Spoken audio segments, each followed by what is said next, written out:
ತೋರಿದವಾ ಅಭಿಷೇಕದಿಂದ ಚಿಮ್ಮಿದ ತೋರಿದವಾ ಅಭಿಷೇಕದಿಂದ ಚಿಮ್ಮಿದ ಜಲಬಿಂದುಗಳು ಮೇರು ರಾಜಗೆ ಹಿಡಿದ ಶ್ವೇತಾತ ಪತ್ರದಂತೆ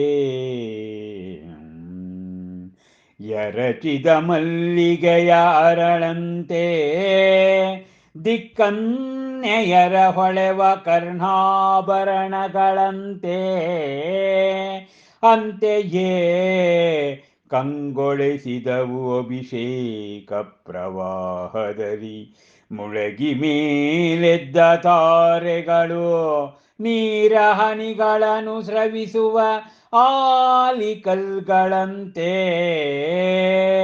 ಸ್ವಾಮಿಯ ಅಭಿಷೇಕದಲ್ಲಿ ಮಿಂದರವಿಯು ಜಲಪಾನಗೈವ ಅಪರಂಜಿಗೋಲದಂತೆ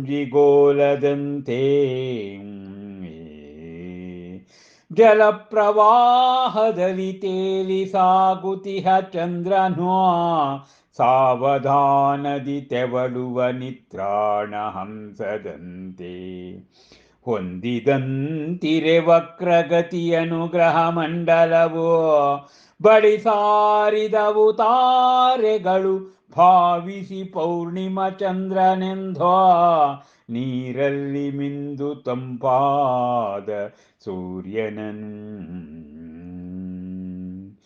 ಪಾವನಗೊಳಿಸಿತಾ ಅಭಿಷೇಕ ಜಲಧಾರೆಯೋ ಸುರನರಾದಿ ಜೇವರಾಶಿಯನು ವಿಶ್ರಾಂತವಾಗಲು ದರೆಯೋ ಸುಶಾಂತವಾಗಲು ಮುಗಿಲು ಮೆಂದೆದ್ದವೋ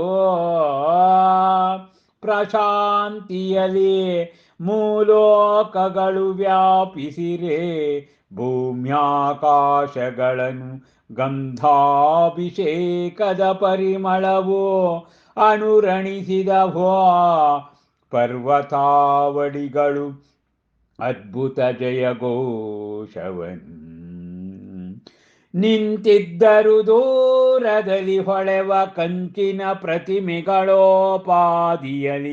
ಆ ಕ್ಷುಲ್ಲಕ ದೇವತೆಗಳು ಬೆರಗಿನಲಿ ಮರವಟ್ಟು ಸಂತಸದಿ ಮನವಿಟ್ಟು ಕರ ಮುಗಿದು ನಿಂತೆರಲಾಸುರಗಡಣವೋ ಬಾಯ್ ಮೇಲೆ ಬೆರಳಿಟ್ಟು ಅಭಿಷೇಚಿಸಿದನು ಸ್ವಾಮಿಯನು ದಿವ್ಯಗಂಧೋದಕದಿಂದಲ ದೇವೇಂದ್ರನು ತನ್ನ ಮನವಿಟ್ಟು ಓ ಹಬ್ಬ ಶ್ರೀ ಜನ್ಮ ಕಲ್ಯಾಣ ಸಂಪುಟ ಮಹಾವೀರ ಮಹಾದರ್ಶನ ಮಹಾಕಾವ್ಯದಲ್ಲಿ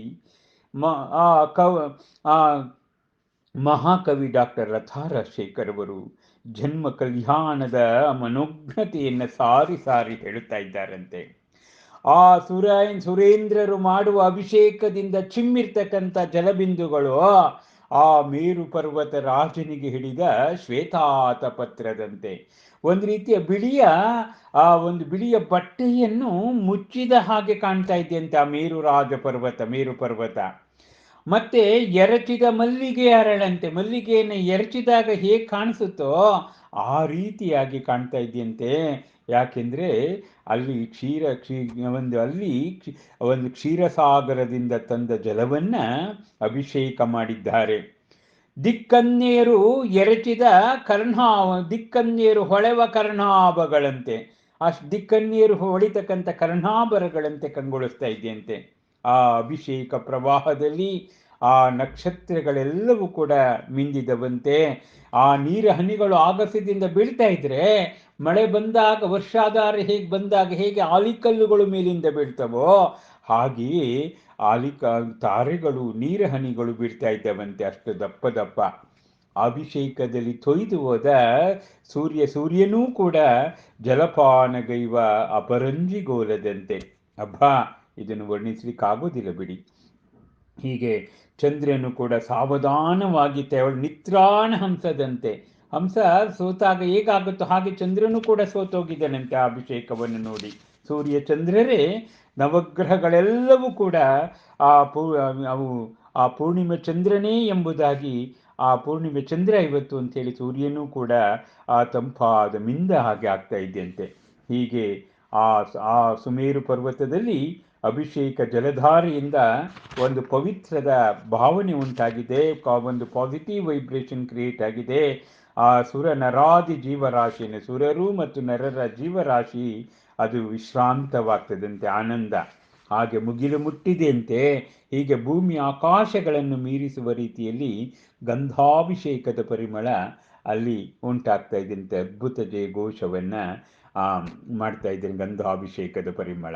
ಆ ದೂರದಲ್ಲಿ ಕಂಚಿನ ಪ್ರತಿಮೆಯೋಪಾದಿಯಲ್ಲಿ ನಿಂತಹ ದೇವತೆಗಳೂ ಕೂಡ ಸಂತೋಷಪಟ್ಟು ಕೈಮುಗಿದು ನಿಂತಿದ್ದಾರಂತೆ. ಸುರಗಡಣ, ಆ ಸುರ ಸಮೂಹ, ಸುರೇಂದ್ರ ಅಂದ್ರೆ ದೇವತೆಗಳ ಸಮೂಹವು ಕೂಡ ಬಾಯಿ ಬಿಟ್ಟು ತಮ್ಮ ಬಾಯಿಯ ಮೇಲೆ ಬೆರಳಿಟ್ಟು ನೋಡುವಂತೆ ಅಭಿಷೇಕವನ್ನು ಮಾಡ್ತಾ ಇದ್ದಾನಂತೆ ದೇವೇಂದ್ರ.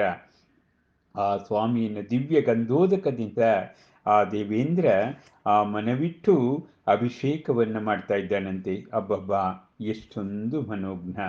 ಪಾಂಡುಕ ಶ್ರೀಯ ಮೇಲೆ ಮಹಾವೀರರ ಜನ್ಮ ಕಲ್ಯಾಣ ಮಹೋತ್ಸವ ಸುಸಂಪನ್ನ ಸಂಪನ್ನ ಸಂಪನ್ನ ಲೋಕ ಕಲ್ಯಾಣಕ್ಕಾಗಿ. ಈ ಕಾವ್ಯವನ್ನು ವಾಚನ ಮತ್ತು ವ್ಯಾಖ್ಯಾನ ಮಾಡುವುದು ಕೂಡ ಲೋಕ ಕಲ್ಯಾಣಕ್ಕಾಗಿ. ನಮಸ್ಕಾರ.